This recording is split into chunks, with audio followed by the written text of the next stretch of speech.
Bismillahirrahmanirrahim. Assalamualaikum warahmatullahi wabarakatuh. Alhamdulillahirabbil alamin. Wassalatu wassalamu ala sayyidina Muhammad wa ala alihi wa sahbihi ajmain. Rabbi zidni ilma, Allahumma anfa'ni bima 'allamtani wa 'allimni ma yanfa'uni warzuqni ilman yanfa'uni. Ikhwan akhwat yang dirahmati Allah Subhanahu wa taala, senang sekali di kesempatan kali ini saya Angga Aminuddin dapat kembali menyapa Anda dimanapun saja Anda berada. Di waktu sahur, menemani waktu sahur Anda, kita sudah memasuki hari-hari akhir di bulan Ramadan. Sambil menemani waktu santap sahur Anda, mungkin kalau di jam-jam segini ya, kalau jam 3 nih waktu Jakarta, ada yang masih mempersiapkan masakannya untuk para ibu gitu ya. Ada juga mungkin yang sudah bersantap sahur dengan keluarga, atau ada juga mungkin yang masih melaksanakan sholat malamnya, masih berzikir. Kalau yang masih tidur ya tidak bisa kita sapa ya. Tapi mudah-mudahan biasanya kalau pendengar hasil nih sambil tidur pun mereka itu tetap nyala radio silaturahimnya gitu. Jadi suka sayup-sayup terdengar, kalau udah kedengeran suara tahrim biasanya suka bangun tuh. Nah sekarang udah kedengeran suara-suara sahur bersama tokoh, nah mungkin saatnya bangun. Baik, sambil menemani pokoknya ibadah Anda di waktu sahur ini. Senang sekali kita dapat kembali hadir, dan sekarang tokoh yang kami hadirkan ini narasumber kita. Biasanya beliau mengisi di acara Mimbar Rasil. Kita menghadirkan tokoh Kiai Haji Dr. Khairul Huda Bashir. Baik, alhamdulillah telah bersama saya. Assalamualaikum warahmatullahi wabarakatuh, Ustadz. Waalaikumsalam warahmatullahi wabarakatuh. Akang Angga. Sehat saja? Alhamdulillah sehat, dengan puasa malah semakin sehat insya Allah. Semakin sehat. Hitungan hari, Ustaz. Iya, betul. Meninggalkan Ramadan kita. Kata orang nggak terasa ini. Iya. Begitu cepat perjalanan waktu, dan sekarang sudah hampir di penghujung Ramadan. Betul. Iya. Kalau kata Maher Zain, aduh Ramadan jangan tinggal gitu ya. Jangan tinggalkan kami. Ya, dan jangan cepat berlalu. Jangan cepat berlalu. Tapi itulah perjalanan waktu, ikhwan akhwat. Kita sebentar lagi akan meninggalkan Ramadan. Kita akan memasuki bulan Syawal ditandai dengan Idul Fitri nanti. Namun di pekan-pekan dan di hari-hari terakhir ini kita masih akan mendapatkan pencerahan dan juga inspirasi khas program acara Sahur Bersama Tokoh. Kita akan mendapatkan cerita-cerita menarik, cerita-cerita yang insya Allah akan menginspirasi Anda perjalanan hidup seorang tokoh, dan kita sekarang akan mendengarkan cerita dan kisah dari perjalanan seorang Ustadz Khairul Huda. Ustadz itu asli dari daerah? Saya asli dari daerah Bojonegoro, Jawa Timur. Tepatnya kalau kampungnya Jipo, Kepoh Baru. Ya. Jipo, ya. Itu Ustadz berarti sekarang sudah usia berapa, Ustadz? Saya alhamdulillah sekarang sudah masuk di 47. 47 ya? Nah, karena saya lahir di 1973. Ya. Konon menurut catatan akte lahir 7 Juni 1973. Allahu a'lam, namanya juga akte lahir, apakah benar saya nggak tahu tuh. Juni Ustaz ya? Konon hari Jumat tuh lahirnya, menurut cerita ibu dulu saya. Iya. Kalau masa kecil berarti dihabiskan di Bojonegoro? Masa kecil saya sampai kira-kira usia 12-an tahun. Karena waktu itu saya kan habiskan di sekolah dasar di Madrasah Ibtidaiyah Miftahul Ulum namanya. Itu dekat sekali malah dengan rumah. Ketepatan Madrasah Ibtidaiyah ini dulu termasuk abah saya yang merintis, sehingga malah bersebelahan tembok antara rumah dengan Madrasah Ibtidaiyah ini. Saya 6 tahun di situ, dan kemudian setelah keluar dari kelas 6 SD atau MI, saya langsung ke pesantren di Jenu Tuban, di pesantren Manbail Futuh. Mondok ya? Mondok di pesantren. Jadi saya menghabiskan di pesantren sana 7 tahun. Mulai dari sanawiyah 3 tahun, kemudian aliyah 3 tahun, khidmah, dan sekalian pas waktu itu saya ditunjuk sebagai kepala pondok pesantrennya atau lurah pesantren istilahnya. Itu sampai berakhir pada tahun 1993. Ya. Itu mondok keinginan sendiri waktu itu, Ustaz? Iya, termasuk keinginan sendiri, dan memang alhamdulillah orang tua waktu itu bapak ibu termasuk yang mendukung untuk anak-anak pesantren. Dan saya itu akan cerita, termasuk keluarga besar saya ini, dari sisi jumlah keluarga, dari keluarga 11 orang. 11. Saya nomor 10, Ketepatan adik dan kakak saya ini sudah meninggal. Jadi bahasa Jawa saya ini diapit 2 mayit dari Pangais dari kecil. bungsu ya? Iya, pangais bungsu. Nah, hampir ke 11 saudara saya ini semuanya di pesantren. Ada sih 2 yang tidak sempat di pesantren, lebih memilih ke sekolah umum. Tapi hampir semuanya di pesantren. Itu selain juga dorongan orang tua, juga memang keinginan dari kita juga. Gitu. Tadi Ustadz menyebut bahwa ya orang tua merintis sekolah MI di sana ya. Berarti apakah latar belakang orang tua ini memang pendidik dan pendakwah ya? Betul, alhamdulillah. Orang tua saya termasuk memang tokoh masyarakat, tokoh agama sebagai guru, baik bapak maupun ibu, yang termasuk juga ngopenin pendidikan waktu itu di punya madrasah dan ya majelis taklim gitulah. Saya masih ingat sekali itu waktu kecil masih di Surau, namanya di kampung. Bahkan saya masih kecil itu listrik pun belum masuk itu. Oh, Ibu, gitu ya? bapak itu kalau ngajar pakai lampu petromak gitu. Mungkin masih ada yang pakai yang dipompa itu. Iya, Itu. Saya termasuk di antaranya yang menyiapkan. Jadi kalau kita ngaji pakai itu. Kadang bahkan kalau kita pulang pakai oncor gitu. Obor. Kalau bahasa saya oncor ya, pakai obor. Berarti Ustadz daerah pedesaan. Pedesaan Sawah, kampung, kebun, sawah, ya? kebun, betul, persawahan. Nah, memang bapak ibu itu dikenal guru ngaji di kampung, dan dari kakek nenek memang alhamdulillah termasuk konon sejarahnya, ceritanya termasuk perintis pendakwah di kampung kami ya, di kampung di Jipo di Bojonegoro. Dan sampai sekarang pun alhamdulillah rintisan itu masih terus berlangsung. Meskipun kedua orang tua juga sudah wafat, sudah meninggal, tapi rintisan pendidikannya diteruskan oleh kakak-kakak saya di kampung. Berarti masih berjalan nih? Masih berjalan. Ada pesantrennya, ada sekolahnya, ada madrasahnya. Ya. Kalau itu tingkatnya MI, MTS sampai? Ada MI, ada MTS, MA, dan SMK. Oh, sama SMK ya? Ada pesantren salafiyahnya. Waktu itu emang ada perasaan bagaimana Pak Ustadz ya? Oh, orang tua saya ini pendidik nih. Berarti cita-cita saya juga. Nah, waktu itu kecil cita-citanya apakah mau jadi pendidik juga? Iya. Waktu itu namanya cita-cita ya masih agak liar ya, masih belum terbayang lah, bebas saja. Cuma betapapun lingkungan keluarga kan membentuk tipikal dan watak karakter kita ya. Kita senang juga dengan kajian, dengan diskusi keilmuan gitu. Bahkan di keluarga sudah terbiasa sih. Ngaji sorokan itu, baik ngaji Quran maupun bahkan ngaji-ngaji kitab. Ketepatan orang tua dan ibu juga memang pernah di pesantren.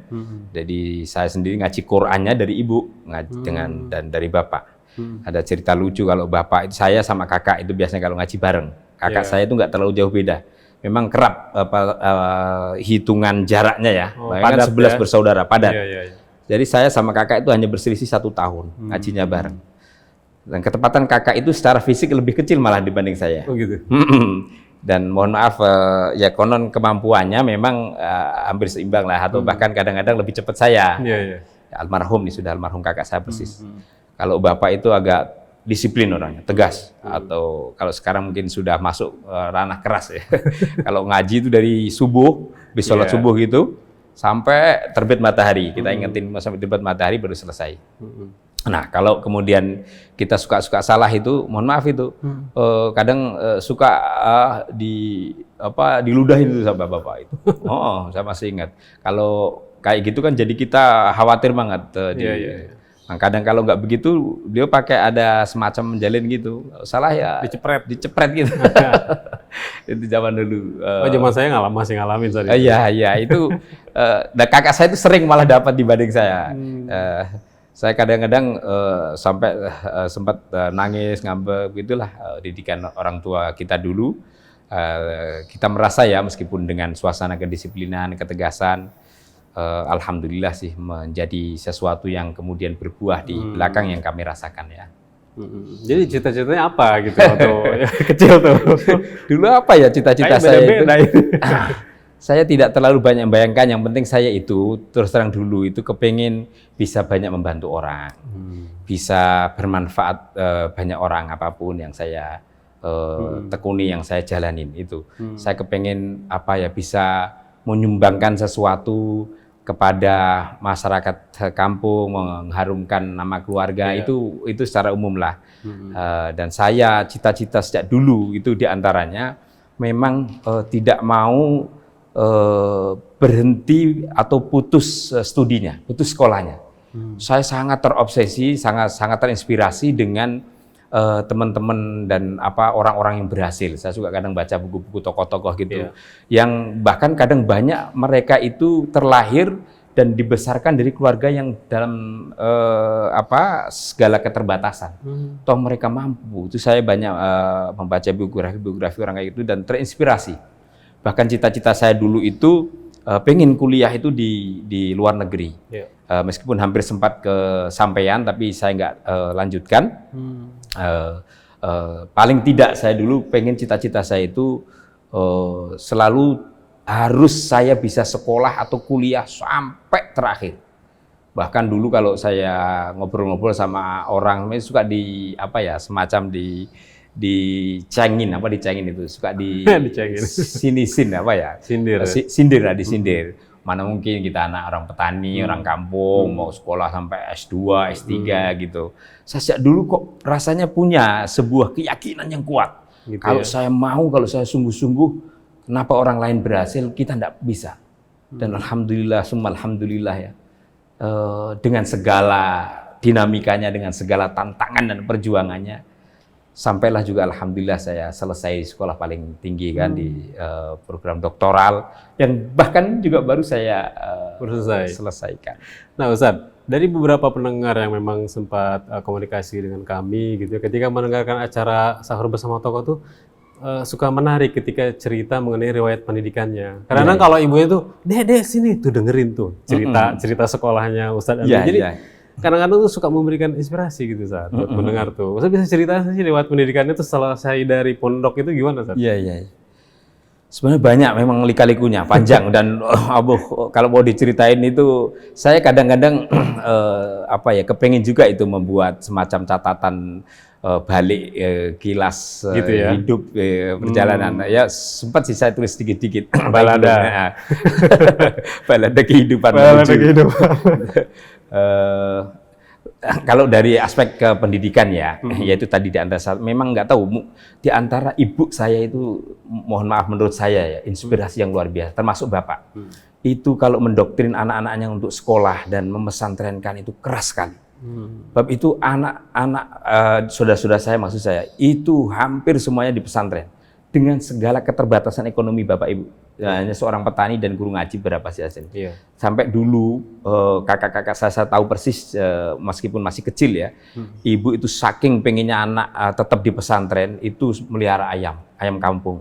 Nanti kalau sudah ayam kampung beranak, kemudian sebagian bertelur, sebagian dijual, telurnya juga dijual untuk biayain anaknya di pesantren.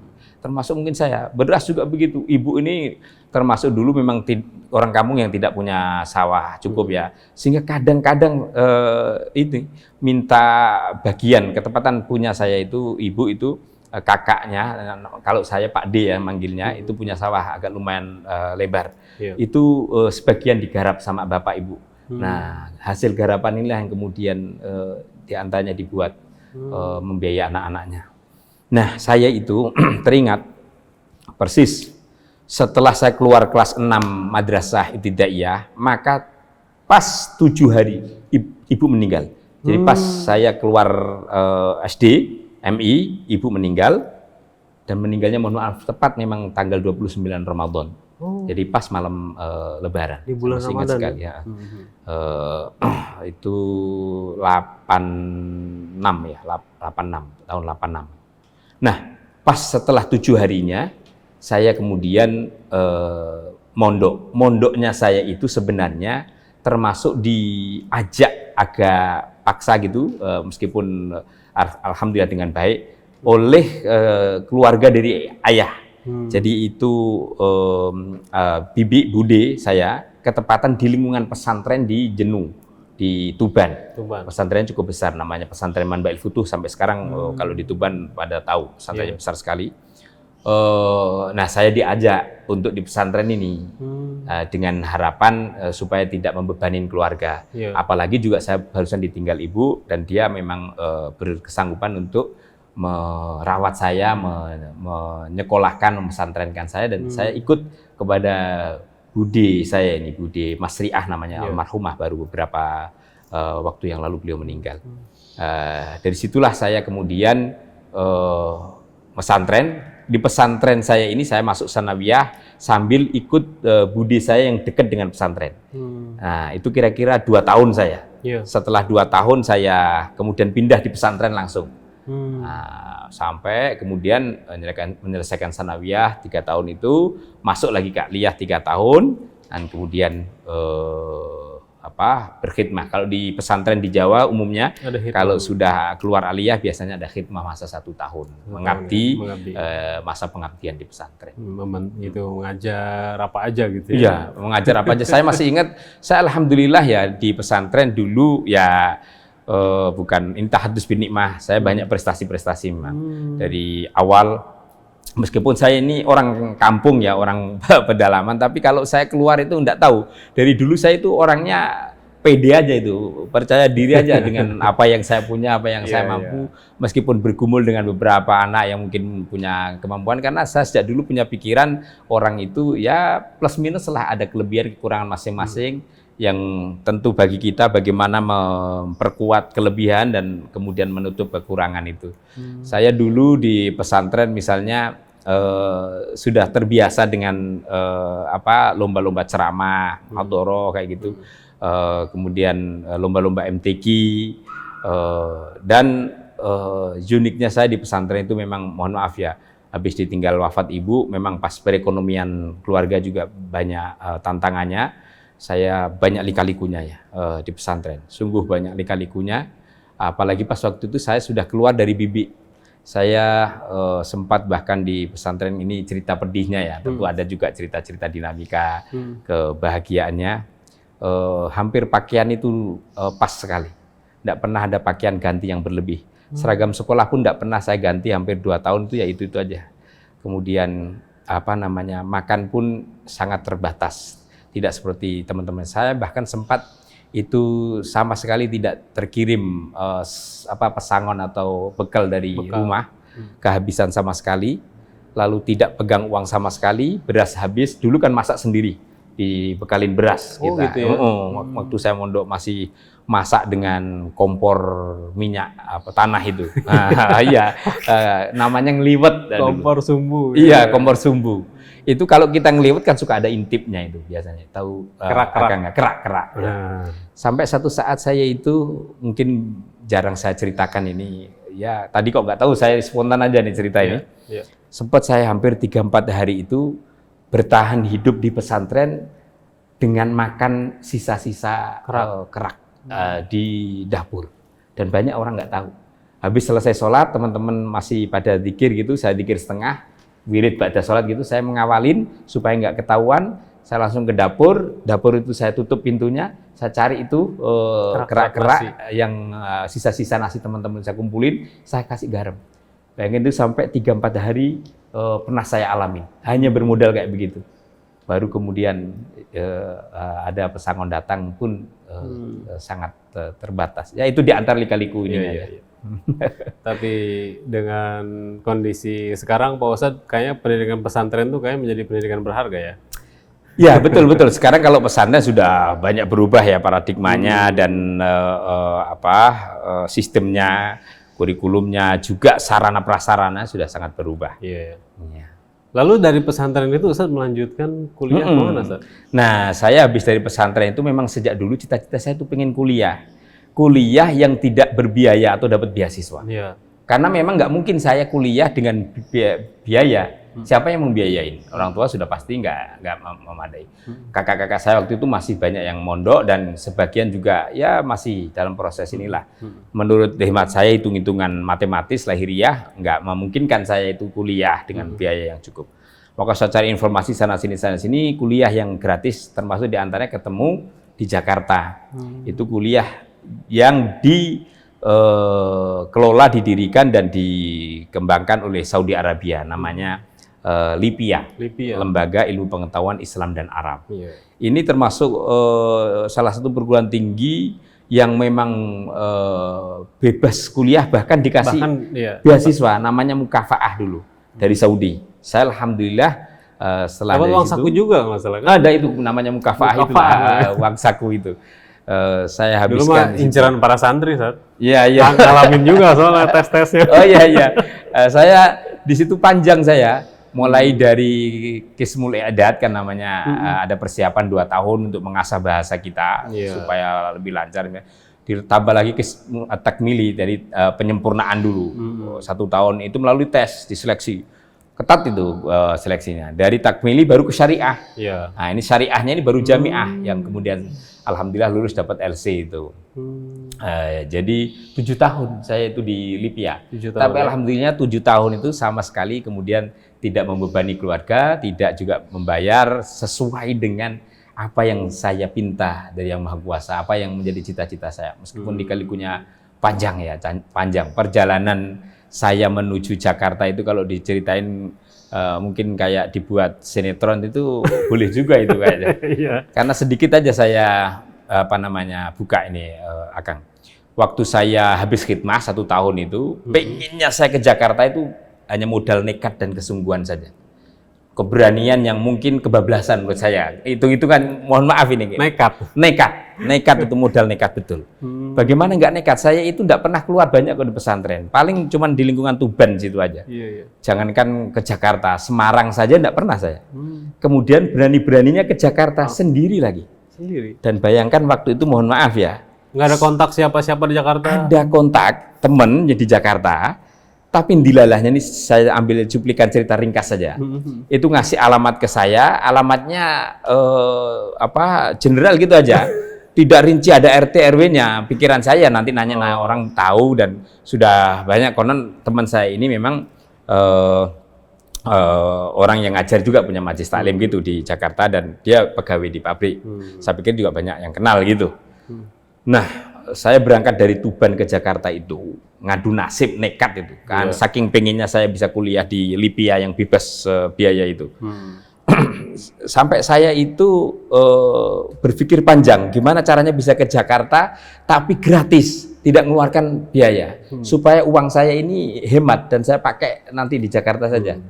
Apa yang saya kemudian lakukan itu, ini cerita aja, siapa tahu ada mungkin yang mengalami nanti menjadi inspirasi, kenekatan demi sebuah keinginan ya.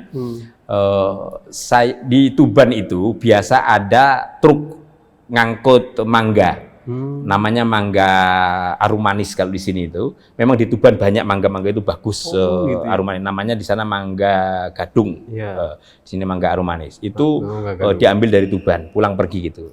Nah, ada tetangga di samping pondok itu yang punya kerjaan menyupir, mengantarkan mangga dari Tuban ke Jakarta. Ya.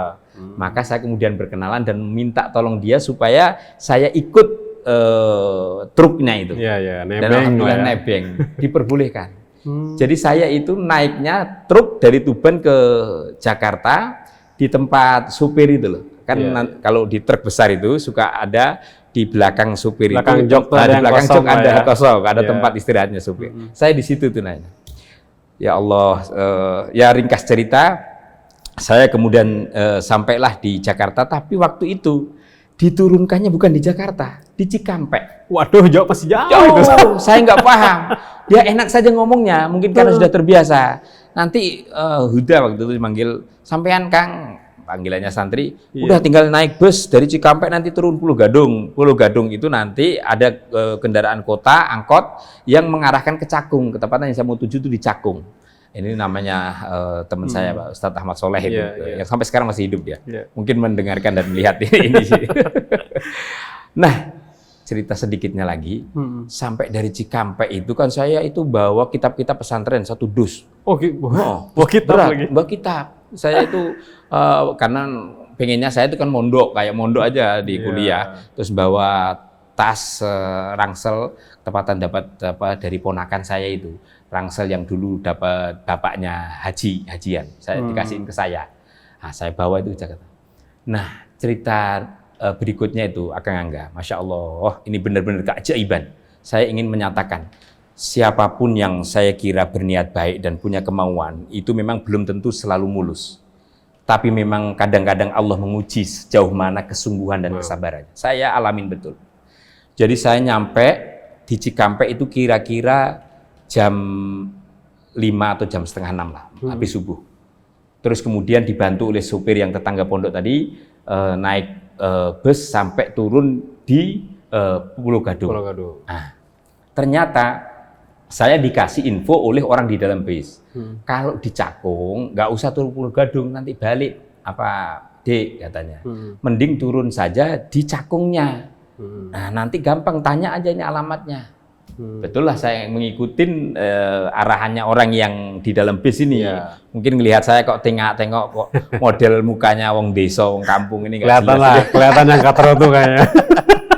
Aduh, ya Allah, ya Karim.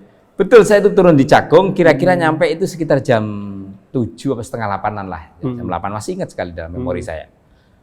Nah, dilalah saya itu nyari alamat itu. Hampir semuanya orang saya tanya itu tidak ada yang tahu. Karena tidak ada RT-nya, tidak ada RW-nya.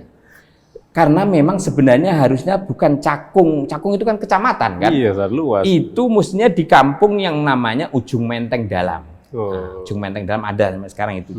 Nah, itu masih agak jauh dengan Cakung. Agak jauh itu saat dekat ke Bekasi. Saya nyari sampai kira-kira sudah mendekati duhur jam 11-an nggak ketemu. Jalan kaki sana sini.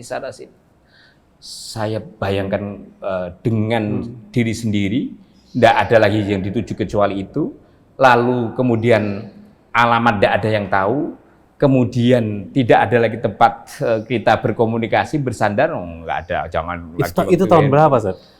Itu 93. 93. Samsing 93, pas selesai saya ngabdi lah 93 akhir.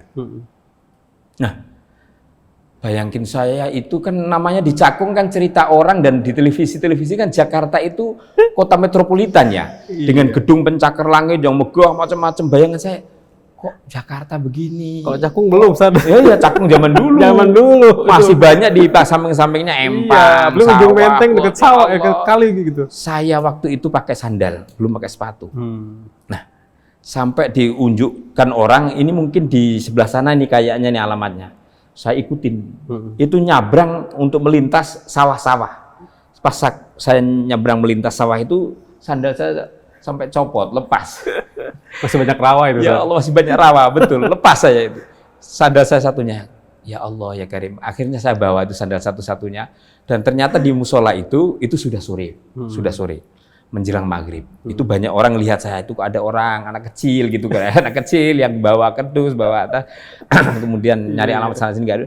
Sampai kemudian saya bersinggah di sebuah musola. Menjelang maghrib saya capek sambil merenungi. Aduh, apakah saya harus kandas dan gagal ini, hidup ini belum sudah kayak begini tantangannya Jakarta ini.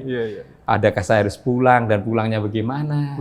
Caranya, tanya ke siapa, naik apa? Udah rada gelap saya. Ya Allah, saya untung ya namanya dididik di pesantren dengan segala kemandirian dan keteguhannya. Dah, saya bersandar kepada Yang Maha Kuasa. Saya punya keyakinan Allah itu Maha Adil. Allah Maha Melihat, dan tidak mungkin Allah itu menzalimi hambanya yang kalau dia berniat yang baik. Itu keyakinan saya sudah dulu begitu. Mungkin ini ujian dan cobaan saya. Akhirnya saya ikut sholat maghrib berjamaah. Habis sholat maghrib berjamaah, saya berdoa dengan sesungguhnya. Sampai mohon maaf, saya itu sempat terurai air mata saya karena kesungguhan saya. Saya masih ingat betul. Untuk diberikan jalan keluar dan ditemukan alamat yang saya cari. Dilalah habis sholat, ringkasnya, kemudian saya tanya salah satu jamaah di situ, Pak, kenal nggak nama ini? Namanya Ustadz Ahmad Soleh, Pak Ahmad Soleh, yang ada di Cakung. Waktu itu belum ada RT RW-nya, cuma itu nggak ada. Itu aja. Dilalah ini orang itu tinggal di satu kontrakan, satu kos-kosan dengan anak yang ngaji dengan Ustadz Ahmad Soleh.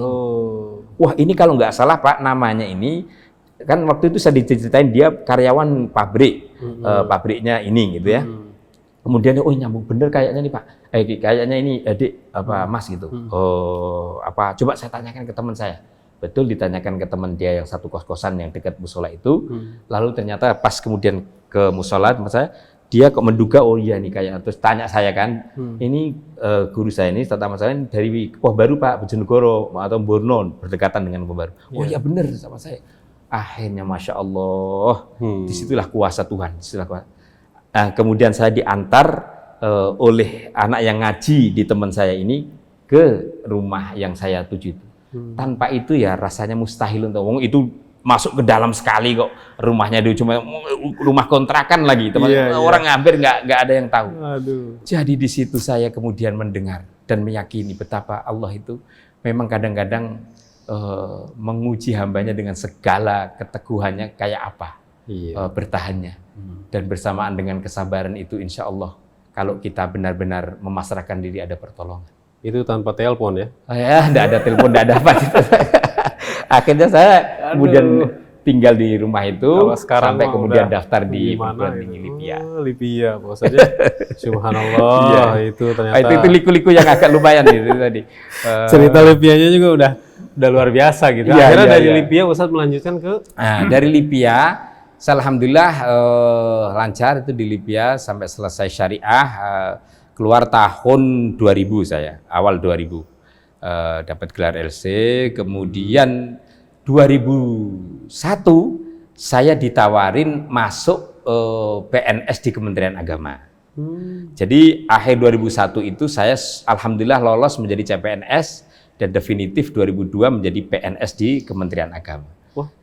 Lancar. Jadi alhamdulillah lancar, udah lulus 2001 akhir, dilalahnya saya kok kepingin nikah itu dan ketemu jodohnya 2021 memang saya kemudian nikah padahal belum ada pegangan apa-apa itu 2001 awal 2001 pertengahan atau menjelang akhir mungkin bulan-bulan 7 atau itu ditawarin oleh salah satu senior saya Pak, sampai sekarang masih hidup beliau Pak Abdul Aziz, terima kasih sekali, beliau masih ingat sekali saya jasa beliau biasa di kajian di organisasi waktu itu. Beliau yang suka. Di mana di organisasi apa Ustaz? Saya pernah di lembaga dakwah NU pernah, terus pernah di mahasiswa saya di PMII di Pergerakan Mahasiswa Islam Indonesia aktivis pernah. Juga Ustaz. Saya memang sejak dari sekolah saya suka dengan organisasi.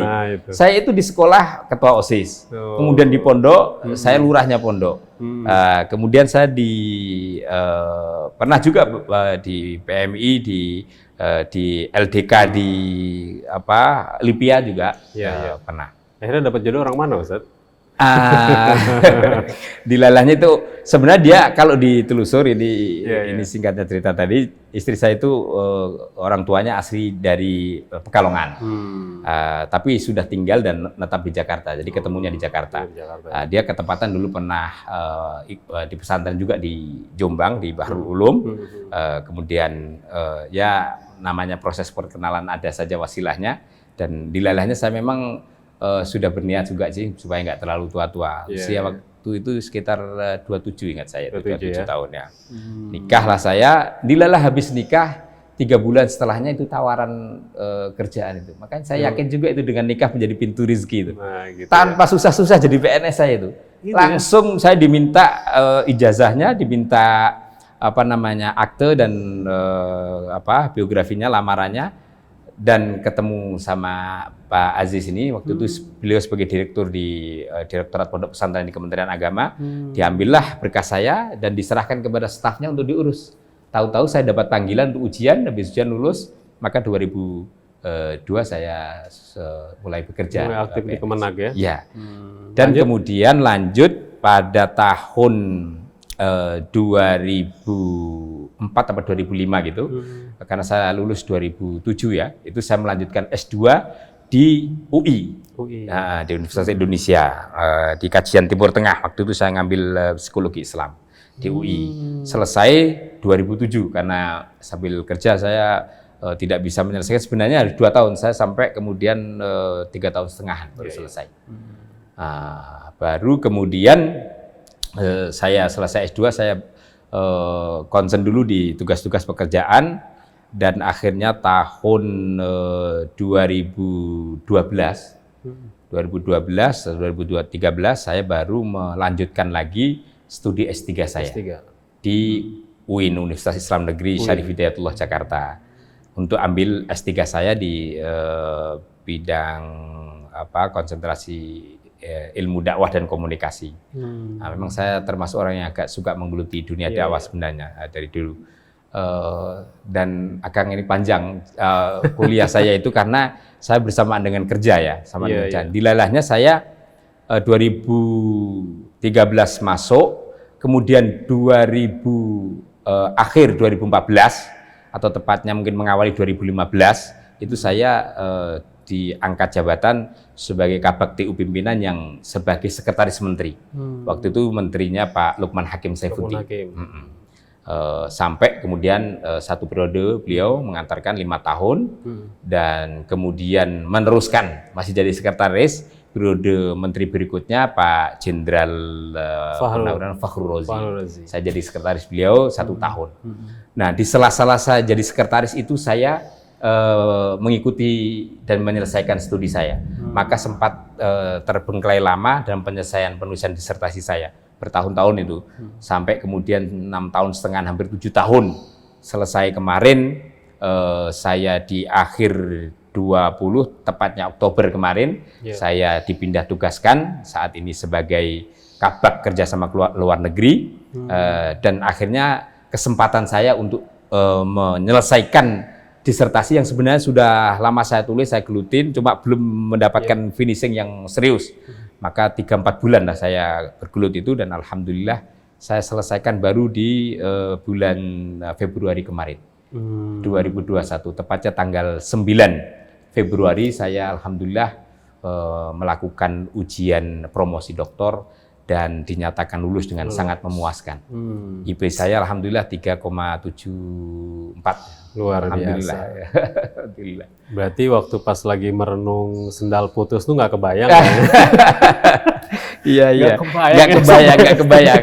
Bisa kira-kira LC saja sudah luar biasa. Itulah ya Allah. Tapi yakin aja waktu itu. Yakin saja. Maka akang saya itu kemarin ada itu rekaman videonya pas saat saya selesai melakukan ujian pendahuluan, promosi dokter terbuka itu, saya pas di akhir untuk diberikan kesempatan menyampaikan ucapan terima kasih dan penghargaan, saya tidak terbendung air mata saya, menangis betul-betul, saya nggak tertahan, betul-betul terisak-isak saya, sampai lama saya nggak bisa ngomong, karena betul kata akang tadi, hampir meskipun ada cita-cita ya, ada keinginan, tapi seakan itu dalam mimpi Mas Yan, dan betapa saya orang yang dari pelosok jauh nggak ngerti apa-apa dari waktu itu, kemudian punya keinginan kayak semacam ini, kok kemudian akhirnya Allah wujudkan mimpi itu dengan segala macam tantangan dan dinamikanya, dan lalu kemudian mengantarkan saya rasa syukur itu Masya Allah, betul-betul gitu, nggak terbayangkan. Sebab itu saya kalau ke kampung sekarang itu kalau lagi ketemu dengan anak-anak dan anak-anak remaja gitu, saya selalu berikan kesempatan motivasi kepada mereka. Janganlah sekali-kali kita minder menjadi anak kampung. Janganlah sekali-kali kita itu punya sebuah keinginan atau cita-cita yang pendek. Kita sangat merugi. Segala sesuatunya bisa sebenarnya kita lakukan. Dan saya ingin kemudian berbagi pengalaman apa yang kemudian saya alami sendiri. Berarti kan Ustadz semua orang sebenarnya bisa.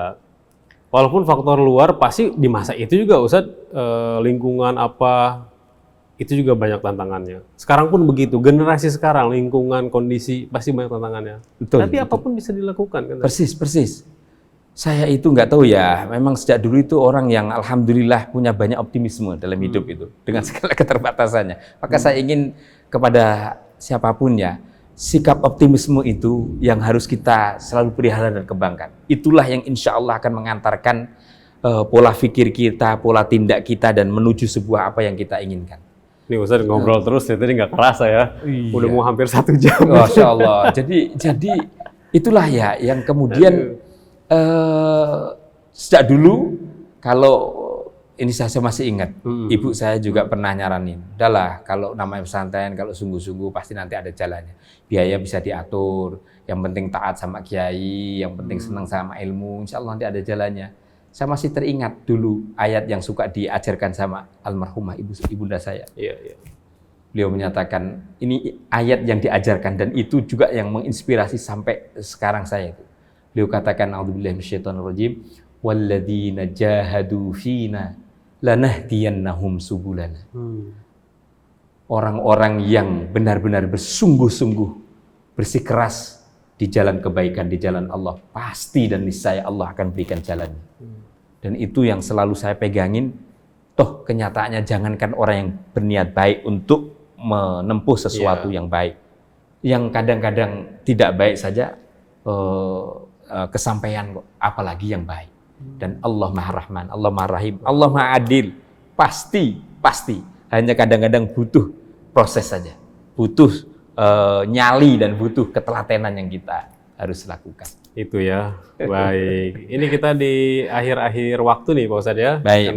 Keterbatasan waktu, kaitannya dengan bulan Ramadan sekarang. Pak Ustadz ya, kalau kita ngobrol di sahur bersama tokoh kan, biasanya tuh kita bicara mengenai ya kebiasaan sahur, menu-menu sahur di bulan Ramadan. Iya. Cerita mengenai kerak itu, waduh luar biasa tuh. Menarik sekali. Ini Akang Angga ini. Ketepatan kita ini lagi ngambil videonya di pesantren ya. Iya, pesantren Tahfidz Al-Kaukab yang ketepatan pula juga memang anak-anak santri sudah pada pulang. Biasanya tanggal 20 Ramadan sudah pada pulang. Alhamdulillah di sini ada sekitar 250-an santri putra-putri ya. Ustadz membangun ini dari tahun berapa? Saya membangun ini dari Cikal Bakal Musola tahun 2011. 2011 itu menarik. Saya namain pesantren Al-Kaukab. Yang artinya itu bintang ya sebenarnya. Itu diawali dari nama musola Al-Kaukab. Tahun 2011, saya masih ingat, itu dibangunnya jam 11, tanggal 11, bulan 11, tahun 2011. Dan saya ketepatan 11 bersaudara. Itu peletakan batu pertama. Itu. Hari Jumat, saya masih ingat, jam 11 menjelang Jumatan. Emang sengaja tanggal 11? Makanya saya kemudian terinspirasi, itu enggak disengaja. Itu diketahuinya setelah saya, loh ini kok sekarang menarik juga, pas banget ya. Habis Jumatan itu kita ngobrol-ngobrol sama teman-teman yang bareng-bareng bangun musola itu. Ini kok cakep sekali tanggalnya. Oh iya ya. Ya tadi kok jam 11 juga, ini kok bulan 11 tanggal 11 ya Allah 2011. Saya kemudian apa ya nama musola ini? Saya kemudian coba cari nama dalam Al-Qur'an yang berkaitan dengan angka 11. Ketemulah itu dalam surah Yusuf. Angka 11 yang disebut ahada asyara. Inni ra'aitu ahada asyara kawkaban wasyamsa wal qamara ra'aituhum li sajidin. Itu ada kisah panjang dalam surah Yusuf yang sangat detail sekali. Surah ini memang surah favorit ini. Satu-satunya surah yang lengkap menceritakan mulai dari nama, di mana, kapan, itu paling lengkap. Nah, di situ pernyataan Yusuf dalam mimpinya melihat 11 bulan, ke tempat saudara Yusuf kan 11 itu, dan matahari setiap bulan bersujud kepadanya karena ini kemudian Nabiullah Yusuf akan diangkat sebagai Rasul dan Nabi. Maka saya kemudian menemukan ahada asyar, 11 bintang itu, dan ketepatan angka 11 pendiriannya tadi udah saya tulis dan saya kasih nama Kaukab. Jarang sekali ada nama pesantren Kaukab, maka kalau akan cari di Google pesantren Tahfidz Al-Kaukab, maka yang muncul insya Allah pesantren kita ini. Alhamdulillah, kita harapkan nanti benar-benar mereka menjadi kaukaban, menjadi sirajan, misbah, menjadi penyinar, menjadi penerang umat dan masyarakat di sekitarnya. Tadi ngomong-ngomong soal sahur itu, ke bawah soal pesantren. Nggak, saya itu menarik. Kemarin saya 2-3 hari sahur di pesantren, sempat bermalam. Itu nampaknya teman-teman itu jam 3 sudah pada bangunin. Dan saya memang kadang-kadang di masyarakat malah kadang-kadang lebih ekstrim lagi. Jam 2 atau setengah 3 sudah bangunin sahur. Saya kira ini sesuatu yang menurut saya kok enggak pas ya, enggak tepat dengan ajaran Islam. Karena sahur itu kan sunnah ya, sunnah muakkadah, dan sunnahnya sahur itu takhir, mengakhirkan. Kalau masih setengah 3 lalu bangunin dalam suasana di kota yang sekarang serba canggih, tinggal manasin dan sebagainya.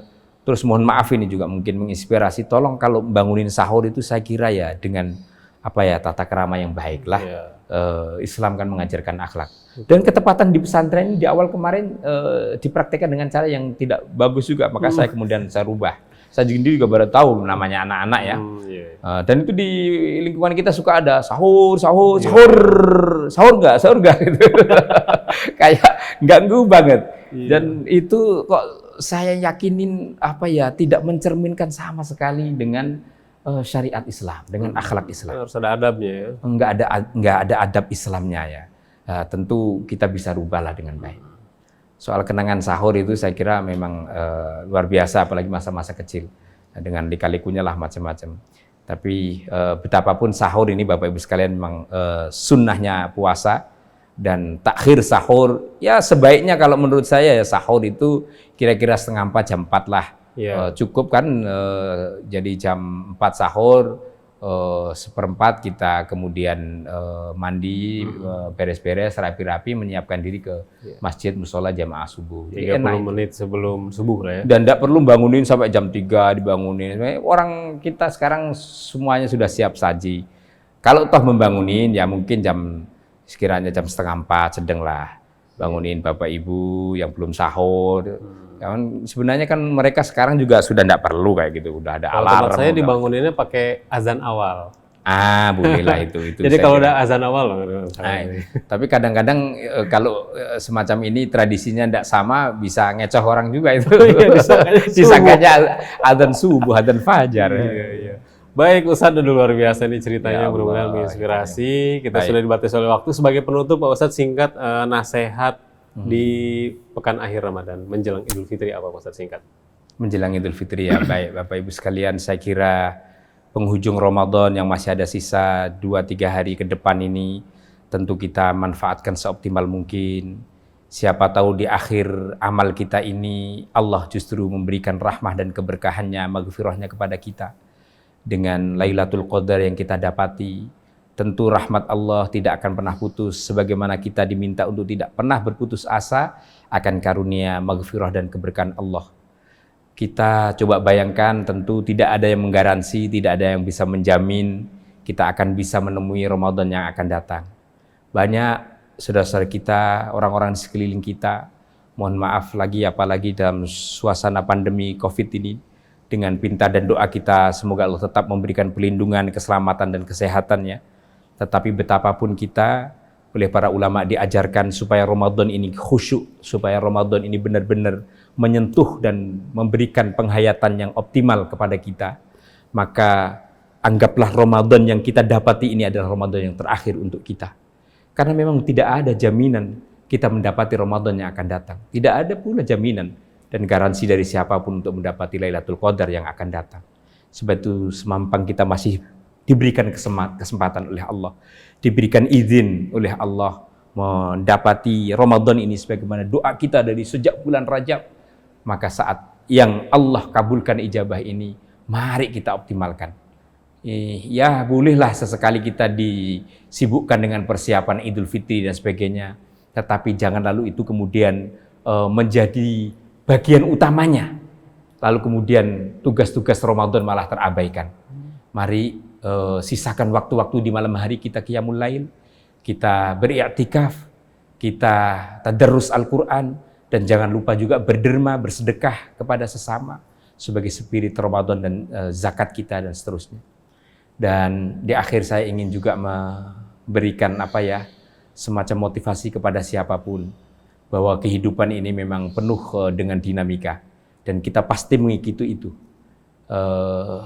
Tidak akan pernah hidup ini selalu kita pada zona yang aman, pada zona yang nyaman. Memang demikianlah Allah mendewasakan kita. Orang yang selalu mencari zona aman, dia pasti tidak akan pernah mendapati sensasi dalam hidupnya. Nah, itu memang kodratnya begitu. Orang yang tidak pernah bersusah-susah, payah dalam hidupnya, dia tidak akan pernah mendapatkan kelezatan yang sejati, kenikmatan yang hakiki dalam hidupnya. Sebab itu saya juga sejak dulu selalu memotivasi kepada anak-anak santri dan siapapun ya, terutama yang masih dalam kategori punya kesempatan panjang. Sejak dulu saya itu ngaji taklim, di antara yang memotivasi kehidupan saya itu salah satu bait di dalam kitab yang dulu disebut Al-Ala itu, Nadhaman Al-Ala yang disusun oleh Syekh Az-Zarnuji itu. Salah satu baitnya berbunyi begini. Wa kum mustafidan kulla yaumin ziyadatan minal ilmi wasbah fi buhuril fawaidi. Wa kun, dan adalah kamu, jadilah kamu mustafidan, tergolong orang-orang yang bisa mengambil faidah, mengambil manfaat, mengambil sesuatu yang positif. Kulla yaumin, setiap hari, setiap saat, bahkan setiap waktu. Ziyadatan, untuk bertambah, untuk meningkat apa? Minal ilmi, dari pengetahuan kita. Jadi kita terus tidak ada waktu kecuali untuk belajar, untuk meningkatkan ilmu, meningkatkan pengetahuan. Karena ini bekal segala sesuatunya. Minal ilmi. Wasbah fi buhuril fawaidi. Dan jadikan dirimu untuk terus berupaya berenang dalam lautan kemaslahatan, kemanfaatan. Karena kehadiran kita ini, keberadaan kita ini akan dinilai oleh siapapun, tentunya oleh Allah, apalagi dengan kemanfaatan terhadap orang-orang di sekeliling kita, dengan kemaslahatan terhadap lingkungan kita. Jadi itulah yang dalam agama disebut dengan khairun nas anfa'uhum linnas. Mari kita berupaya semaksimal mungkin kita menjadi orang-orang yang selalu bisa berguna dan bermanfaat secara baik dalam lingkungan kita.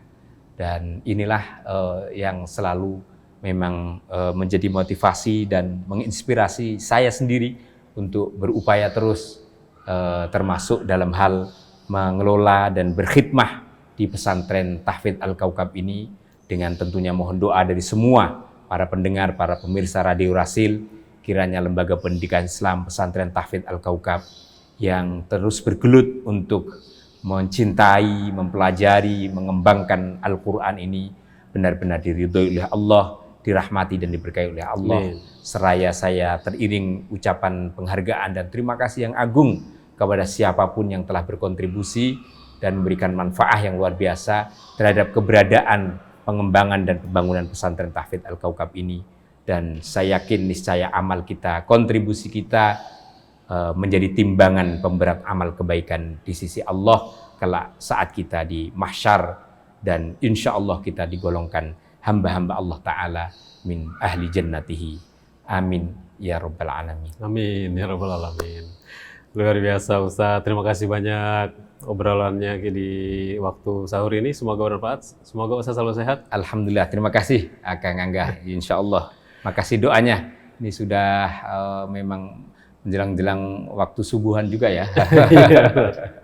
Demikianlah ikhwan akhwat yang dirahmati Allah Subhanahu wa taala. Alhamdulillahirabbil alamin, sahur bersama Tokoh edisi kali ini menemani waktu sahur Anda. Semoga bermanfaat. Mohon maaf atas segala kesalahan kata. Angga Aminuddin undur diri. Billahi taufiq wal hidayah. Subhanakallahumma wa bihamdika asyhadu an la ilaha illa anta astaghfiruka wa atubu ilaik. Assalamualaikum warahmatullahi wabarakatuh. Waalaikumsalam warahmatullahi wabarakatuh.